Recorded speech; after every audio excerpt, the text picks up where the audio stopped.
শুরু করেছে 16 তারিখ থেকে খুন করা মানুষকে, এবং তাদের প্ল্যানের মধ্যে ছিল যে তারা ক্ষমতায় থাকবে। সেই ধারাবাহিকতায় 16 তারিখ, 17 তারিখ, 19 তারিখ এবং 20 তারিখ থেকে 23 তারিখ ব্যাপক হারে ওই পাক হানাদার বাহিনীদের মতো 71 সালের মতো ঝাঁপিয়ে পড়েছিল।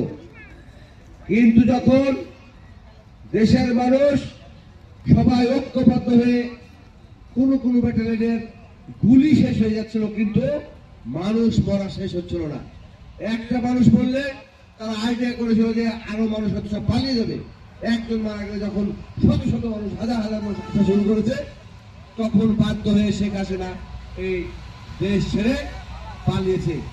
আজকে সেই জন্য এই খুনি, এই ফ্যাসিস্ট, এই হচ্ছে দুর্নীতিগ্রস্ত এই সরকারের পতন হয়েছে, তার বিচার নিশ্চিত করতে হবে। ঠিক আছে, ঠিক বিচার করতে হবে।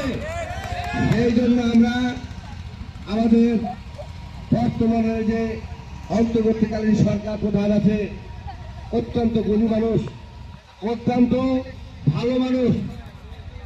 ওয়ার্ল্ডে যে 12টা অ্যাওয়ার্ড আছে, সেই 12টা অ্যাওয়ার্ডের মধ্যে উনি একজন, একটা অ্যাওয়ার্ড প্রাপ্তি। সর্বশ্রেষ্ঠ যে 10টা অ্যাওয়ার্ড আছে, পদক আছে, তার মধ্যে উনি একজন। আর নোবেল বিজয়ী শত শত আছে। কিন্তু দেখেন সেই